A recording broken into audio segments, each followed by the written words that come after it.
Welcome to Never Shut Up. It's your boy, Nurse Rivers. Not Doc Rivers right now. I'm Nurse Rivers. I'm a little better than I was yesterday, but not as good as I'm going to be tomorrow. But that's how it goes when you're out here coaching these little pros. Y'all know I love it too much. They call me Phil Belichick because I'm coaching the basketball, I'm coaching the football, and I'm trying to do it at the highest level. But feeling good, feeling much better than I did yesterday. So we're going to have us an amazing show because we do amazing things around here. But first, let's start off with what's up with that dude. Other than the frogs that are going ribbit in my throat, yesterday had a meeting with my bank. And it's funny because I know a lot of us have relationships with our banks, but it's usually, hey, I'm gonna deposit and then I'm gonna withdraw. And then you walk in a lot of times and you see all those people sitting at the desk and they all overdressed. You're like, why they dress up every day just to sit at that desk right behind the computer? And rarely you see people over there talking to them. But how about this? What about the executive level of your bank? What about the people up top behind the glass doors with the views of the city? How many times have you guys ever walked up in there? And I hope you feel privileged enough to do that, because if you give them your money, you are a partner in that bank. So that was something that I grew up not really understanding because I didn't have a lot of money, so I didn't have a lot of access to the capital. I want y'all to understand, you got power and you need to strengthen that relationship, not just with your money and understanding what the bank is doing with it, but your relationship with those who work there so you can get better products, better packages. They do look out for those who look out for themselves as well. So it's not just the bank statement. I hear some of y'all right now, I ain't got enough money to be going up there talking to them people. Yes, you do. The banks work on margins. They work on percentages. You all seen it, right? 4.37 APR. 4.37? You know that 0.37 means? They are looking at the little dollars, the change, the coins. So if you feel like you're too small to be up there, you're lying to yourself. You can. So I had a great meeting with them, even though I was feeling under the weather. Also, man, yesterday we had a lot of filming going on with the family, so that was cool. My little one had her swim lessons, and she does these intense swim resource lessons. And it's the best thing ever. She's 3 years old and can swim for real. And we didn't do it just so she could be cool at the pool when we on vacation. It was for life-saving techniques. So many kids drown. We like everyone fears so many things that are not as fearful as a kid drowning. So you could be scared of, oh my God, someone's gonna come rob us, or oh my God, you know, I gotta look out for my kids when they're walking down the street, or car accidents. No, drownings actually kill more kids than those things. So make sure your kids know how to swim properly, because no one can have 24-hour surveillance of a kid at the pool as much as you try. So make sure they can save themselves. All right, speaking of saving themselves, let's get into this show right now. And let's see which one of these quarterbacks going to save themselves from them rookie deals, because as we know, yesterday Jalen Hurts broke the bank and set a record in terms of the contract he got. 5 years, $255 million, including 179. Here we go again. 0.304. Told y'all every penny counts. $1 million guaranteed, right? So now there are three other star, young stud quarterbacks sitting there going, it is time for me to go out there, as my man would say, eat them W's. That's what we're going to do right now. Go get paid. So it's Joe Burrow, Justin Herbert, and Trevor Lawrence. Now, we know Lamar Jackson is sitting there in limbo. I mean, every day there's a different report, whether you can verify it or not, of what he really desires. But we know he's in the mix. Somewhere there's Jalen Hurts. Somewhere there's these other three quarterbacks that are going to get paid, and Lamar Jackson will fit comfortably somewhere there. Will he set the bar, or will he just fit in with the rest of these deals? Okay. Now let's talk about these three quarterbacks, because you know we're going to have some fun with it. They all approach the game differently, right? You got to respect that, especially different than Lamar Jackson in terms of how they go out there, run the football, make their owner while he's eating his hot dog, or caviar, watching the game like, ooh, that looked like that hurt. See, when the owners are watching the game, they don't want to see all of their money looking like it's getting in harm's way. And Say what you want about Lamar Jackson. While you're eating your caviar, you're like, ooh, that hurt. Oh, okay. But look, Joe Burrow's been hurt. Joe Burrow's been major hurt, right? And we all know that Justin Herbert is a beast, but not dealing with the injuries, but dealing with the injuries around him, even though he had the little issue last year. And Trevor Lawrence, who is on the rise and bringing the franchise with him. So Burrow's in the final year of his rookie contract. Bengals got the 5th-year option. We get it. But they're going to sign him to a long-term deal. Herbert, same draft class. We know that people try to insert him into the top 5, even though he doesn't even have a playoff win. And then Trevor Lawrence, who does have the same amount of playoff wins as Lamar Jackson. Joe Burrow's been to a Super Bowl but lost. So how do we rank these guys? Who do you want as your franchise quarterback of the 4? Let's go there. The 3 young studs and Lamar, who's not old at all, but Lamar Jackson. For me, I am going to go Justin Herbert 1. Joe Burrow 2. But boy, I'm talking about Lamar Jackson right there as well. But them injuries the last 2 years kind of going, But then Burrow's been hurt too, but Burrow's been to that Super Bowl. That's kind of like the tiebreaker.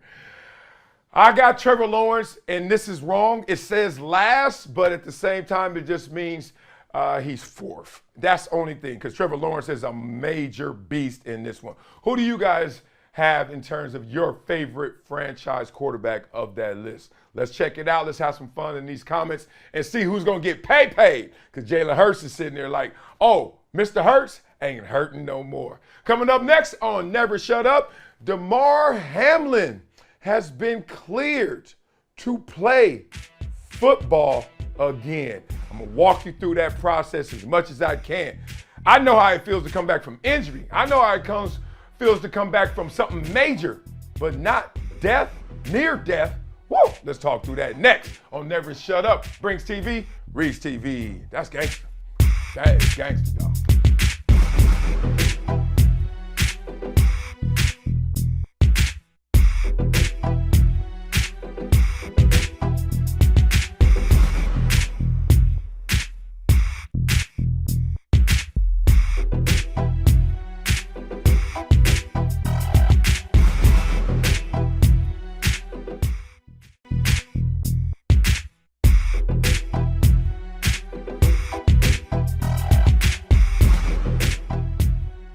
Welcome back to Never Shut Up. It's your boy Marcellus Wiley, and about to talk about a story that, frankly, when this story started, when it first occurred, I didn't think I would ever be able to say these words. But Damar Hamlin, Buffalo Bills safety, has been cleared for full activities by multiple specialists and is back to working out with the team. Buffalo Bills general manager Brandon Beancounter told reporters, wow.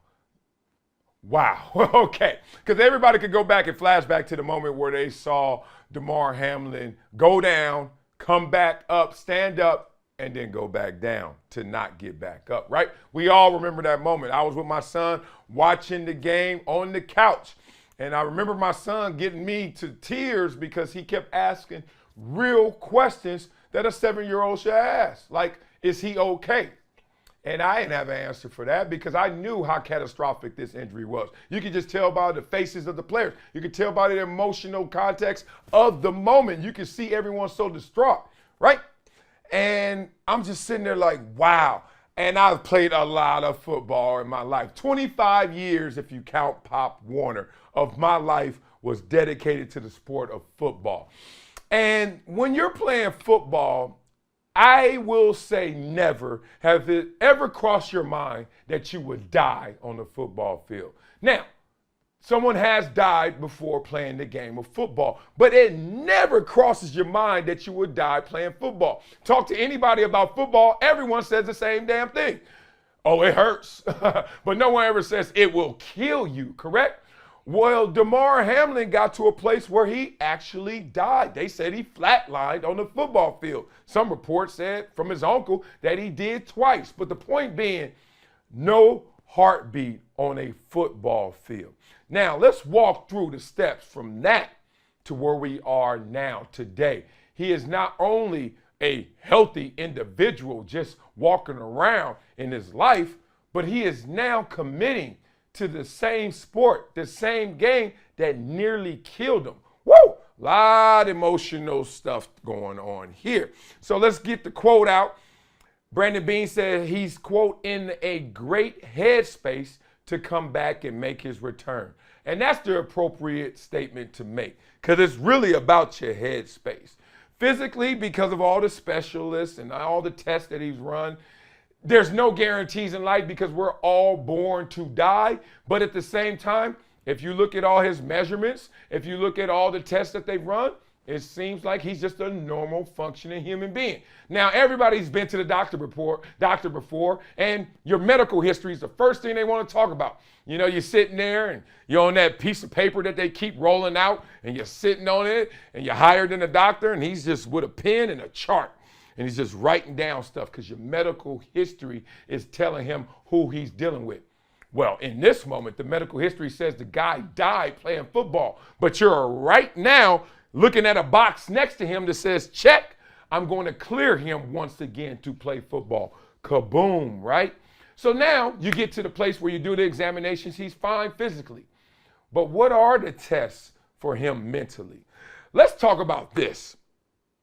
When you get hurt in football, the hardest thing to do is to come back, not physically, but mentally, to the point where you trust yourself to be reckless again playing football. Did y'all catch that?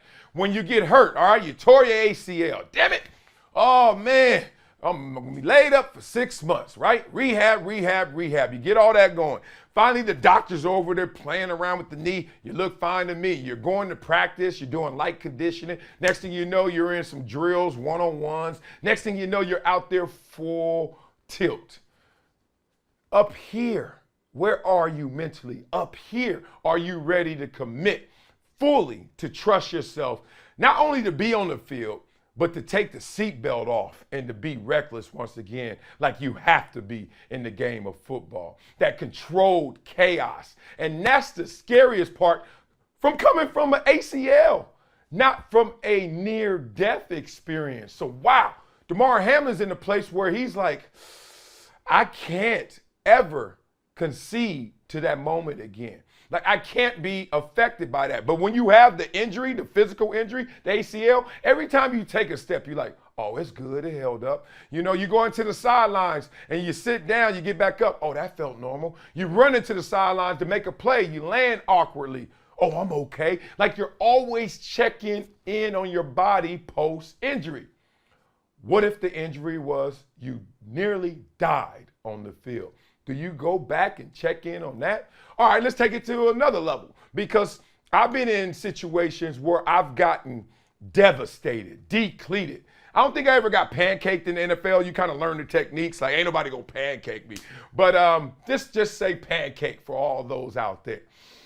When you get embarrassed, when you get destroyed on a play, you ever heard somebody say they're walking on eggshells? Of course you have, right? Why are you walking on eggshells? Because the way that the body works, that your brain sends messages to the body because of pain, right? When it registers pain, it's like, nah, we gonna shut that down. We're good. So when you get depleted, you get pancaked, you get destroyed, you know what your brain says to your body? Chill. We ain't going there again. We're not doing that again. Therefore, you see people walking on eggshells. You're like, dog, run through the hole. You ever see a running back that got knocked out? Next time you get to the ball, you kind of like, run through the hole. Your body is listening to your brain say, nah, don't run through that hole. Last time you ran through that hole, your ass almost got killed. Well, let's take it from a figure of speech to a literal statement. Damar Hamlin literally almost got killed on that play. Where is his mindset right now? All I'm going to say is I don't have that answer, but I do have an answer to where his level of courage is. This is the most courageous thing ever. Talking about facing your fears and facing something that nearly killed you. He's going to do that. I just wonder what the true feelings of the Buffalo Bills are. Because we know they got insurance and they can handle, hey, if something happens to them again, we can handle it in that respect. But the PR, just the emotional pull that it has on the team to realize we're putting somebody right back in the same position they nearly died from. You got to feel a little torn about that if you're one of the Buffalo Bills executives. Coming up next on Never Shut Up, oh man, this is a story that caught a lot of people off guard. Mikey Williams, 5-star recruit going to Memphis, got arrested on gun charges. Let's talk through that next on Never Shut Up on Brinks TV and Reach TV. Chalice time.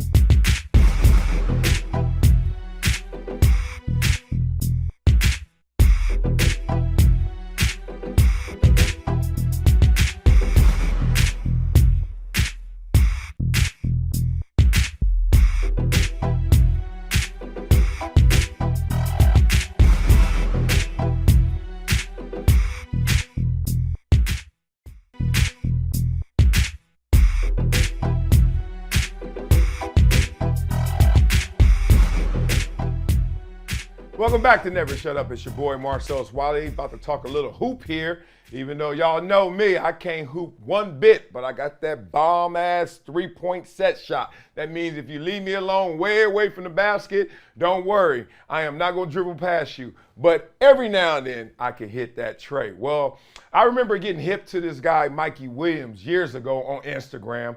I guess that social media stuff really works because obviously I've never seen him play in person, but I was just watching some of the clips. It's like, goodness, this boy is silly.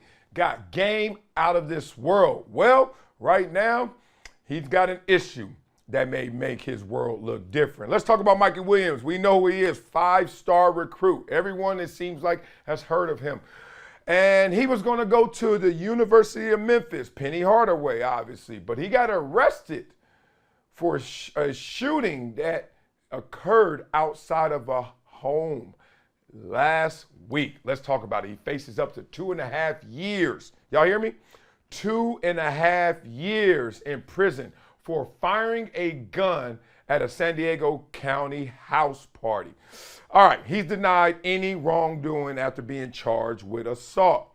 And it's unclear how this is going to affect his University of Memphis recruiting status. Now, he was released on $50,000 bail, and if convicted, like I said, he has all these charges that could add up to 2.5 years. Now let's get to the story, the meat of it.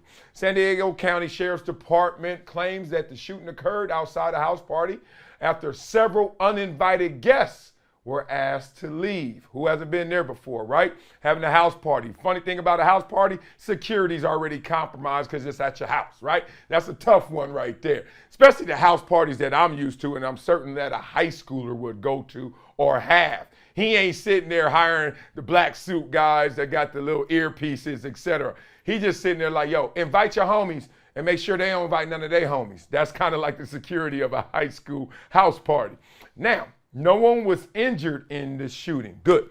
There was a verbal argument, guests in the house being asked to leave. 5 people got into a car, and as they were driving away, shots were fired.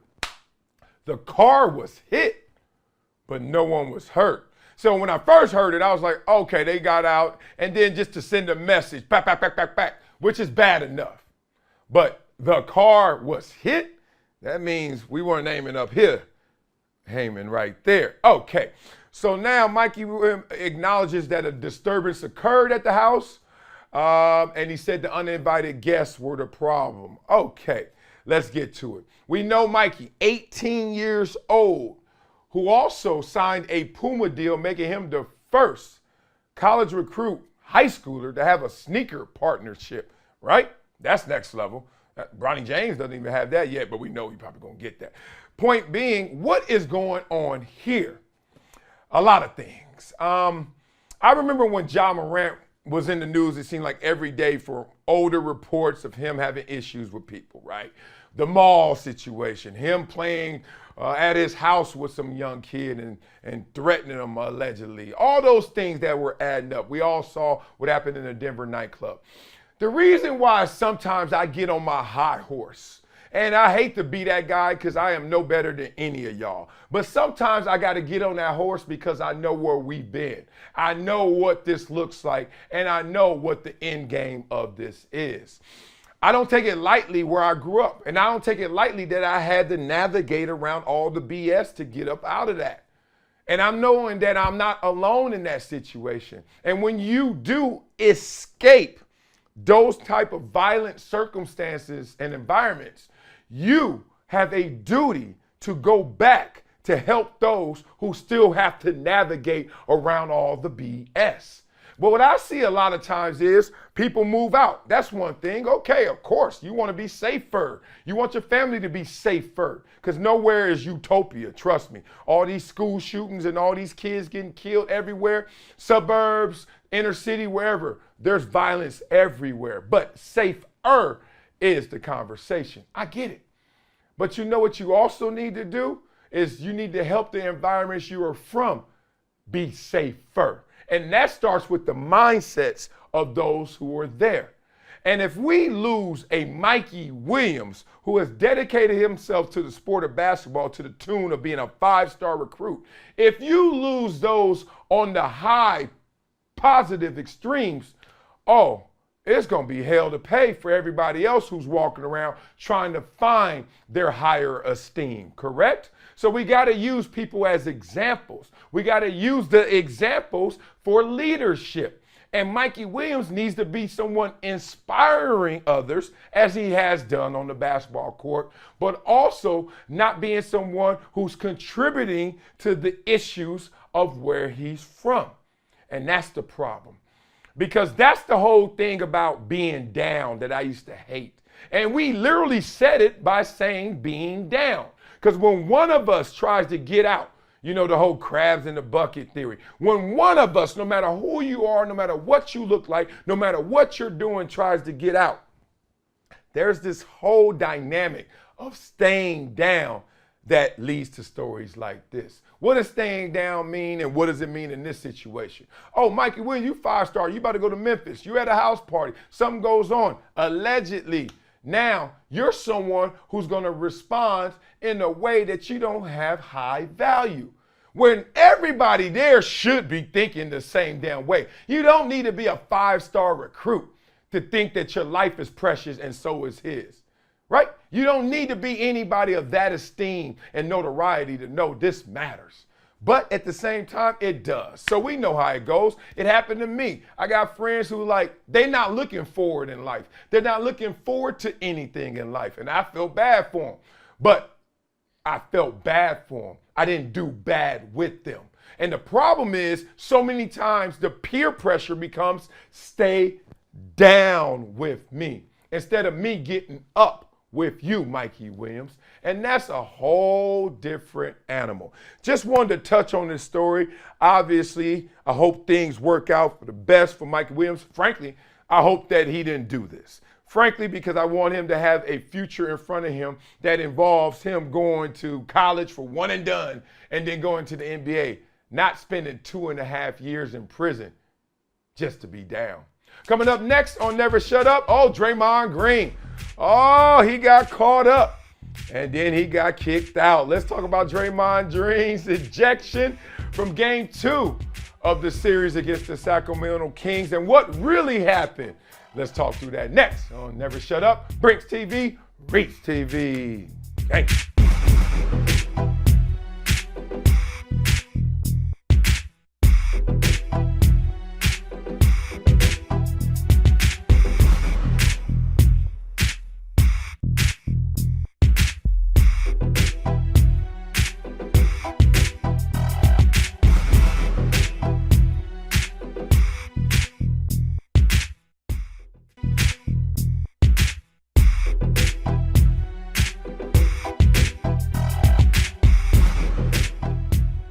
Welcome back to Never Shut Up. It's your boy Marcellus. Wiley, full episode time, real raw time. My man Draymond Green got caught with his foot in the cookie jar this time. Man, this dude, woo!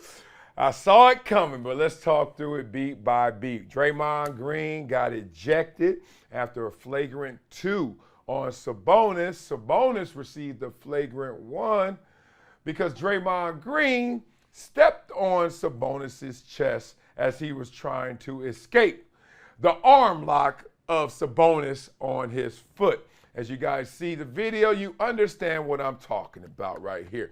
Draymond Green's got his leg grabbed. He said that even post-game. We all saw that in the moment. Therefore, because he was in that position, he had to take a step to escape the arm lock and to take another step so he can get down the court in pursuit. What just happened to be there on the floor was Sabonis and his sternum and his chest. All right. Then after that, it turned into some gladiators, some 300 scene where Draymond, yeah, to the crowd, yeah. Like, I've never seen a guy so excited that he got kicked out, but that's what you do right now. Like, you get the clicks off of that one. Like, I'm just so locked in. I'm so crazy about this, so maniacal that I lost and got kicked out the game, and that's going to help my team somehow. I don't get it. All right, let's go. First thing I thought was whatever Draymond gets, Sabonis deserves as well. Why? Because the dominoes started to fall. The first one was Sabonis. As Sabonis was on the ground, and I've been in all these moments, and I hate when fans don't understand how players manipulate y'all through what they say, but not what they do. Okay, so I've been in those type of moments before.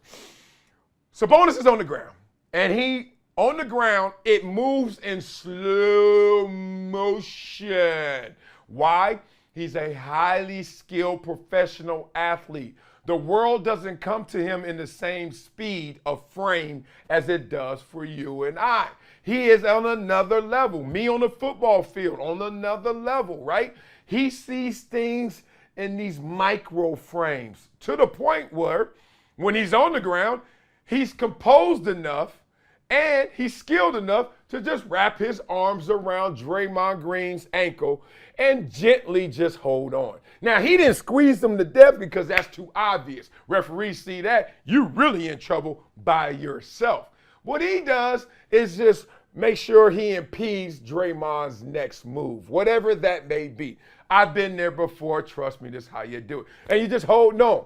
Because you know now, since I'm just holding on, Draymond's going to have to do something. And is there anyone better on the court to make and provoke to do something than Draymond Green, who's already running hot, who's already on that border of chaos and control, right? So you got it like this. Already, this is a foul. This is an infraction. Then Draymond kicks up out of it, right? Oh, my God. And in that moment, Draymond Green has now been triggered. Draymond Green has now found what he deems his excuse to do what he really wants to do, which is to do something that crosses the line, right? Not borders the line, but crosses the line, right? So Draymond Green is in that place. Now, instead of Draymond Green, who just can't help himself in these moments, instead of Draymond Green not taking the bait and giving the bait, he decides to do what Draymond Green always does, which is respond.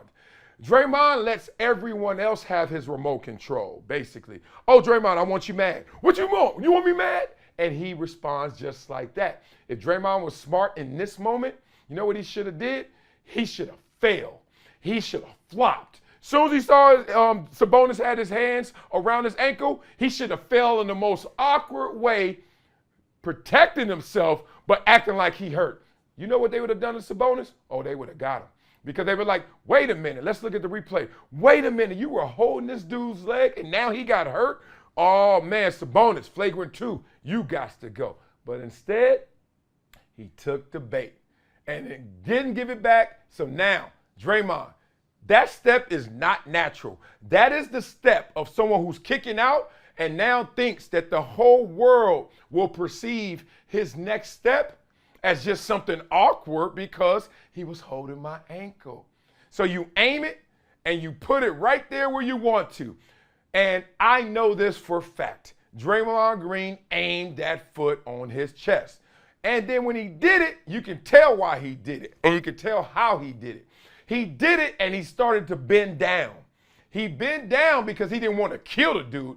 Your feet are way stronger than your arms. You stomp somebody, oh, it's a problem. You hit somebody, they may be hurt. You stomp them, you looking like you Kane in Menace to Society looking at Cousin Harold. You over there stomping him because Eileen is cousin. You got a problem, right? So Draymond Green stomped him, but was like, let me take a little of it off. So he bends down. Then he uses his chest, Sabonis' chest, as a trampoline to get up out of there. And then does some gymnastics moves with both of his legs going sideways, toe touching, and gets out of there playing it off. Nah.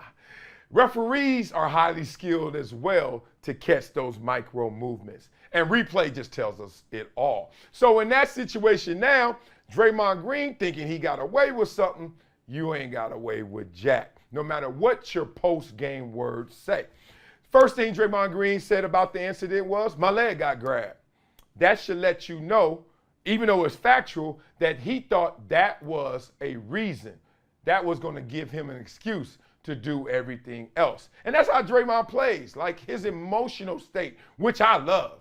Like the dude runs hot, but you can't burn yourself. You can run hot, but don't burn your team. And that's what happens time and time again, especially playoff time. You know, Draymond suffers from what they call the gift is the curse.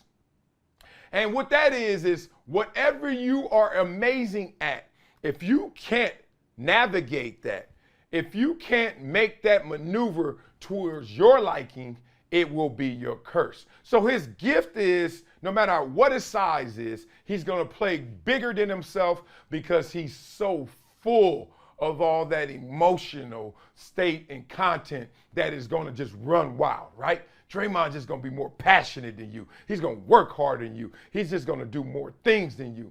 And he is highly skilled in what he can do. So now Draymond is suffering from the gift. It's the curse. What is that? I tell my kids all the time, the way I define speed is how fast can you go under control. There's two types of speed. The conventional way of speed is cats be thinking, but that cat can't turn. That cat can't stop. That cat can't maneuver and change direction. The speed that I like, the speed that I define, is the guy who's under control and can manipulate. Draymond in this moment was out of control. He was running too hot that he couldn't even stop himself and realize Sabonis gave him an out. Sabonis gave him a perfect opportunity to turn the tables and to get Sabonis kicked out that game. But instead, he took the bait instead of giving it. So you look at all these situations and Draymond finds himself in, guys have the scouting report on him. They know that Draymond Green has no brakes and he has no steering wheel. That car just got gas and it can't change lanes. And Sabonis set him up and he took the bait.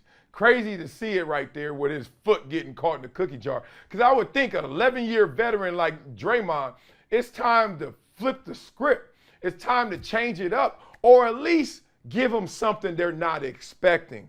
But that's what happened. So now the Kings are up 2-0 in this series with no Draymond Green next game. Oh, woo! Might be a problem. We might have to change the Warriors' nickname from Dubs to, I ain't going to say it. We'll see. My Clippers got to play tonight. I ain't going to be talking bad about nobody else's team until I see what my team does. That'll do it for today's episode of Never Shut Up. Psych! We got to do a Wileyism. I was trying to not scream it, sing it, but we here. Think like a man of action and act like a man of thought. Think like a man of action, but act like a man of thought. You got to think like a man of action because everything that you have going on in your brain that you possess, that power, those thoughts, the things you're going to make manifest in this world, you got to think about how they're going to hit the ground, how they're going to hit the ground running, how they're going to actually turn into something and materialize, right? That's not empty thoughts, but something that could connect to making it real. But you also got to act like you've been thinking, right? And that's the craziest part, because I know I slip up sometimes. I'm like, golly, that was dumb. What are you doing, right? And none of us are perfect, but we got to go into these moments with a purpose, with a thought, not just some blind actions, correct? So in these situations you go through in life, I know how it goes. It's a game plan. It's really like sports. Like sports is practice, meetings, right? We're thinking of what we want to do. We're thinking like men of thought. We're thinking about it. Then when we get out there, we got to act like we have thought about it. We have to act like we practiced it. We got to act like there's a meaning behind those movements. Sports, man, microcosm of life. So make sure everything you do, because sometimes we can get mindless and forget, and that's a positive too. But you got to make sure that you bring it back home, and it usually works when you relate it to sports. So make sure you go through your practices with meaning so that your games actually are meaningful. Think like a man of action and act like a man of thought. That'll do it for today's episode of Never Shut Up. I hope I feel better tomorrow. I know I will, because it's just the way it gotta go, man. Appreciate y'all, all the love. Check y'all in them comments. The membership may be coming today. I don't know. I got some homework to do, but I'll get at it, y'all. Can't wait to give you guys exclusive access and perks. Let's do it together. Never Shut Up on Brinks TV and Reach TV. Peace.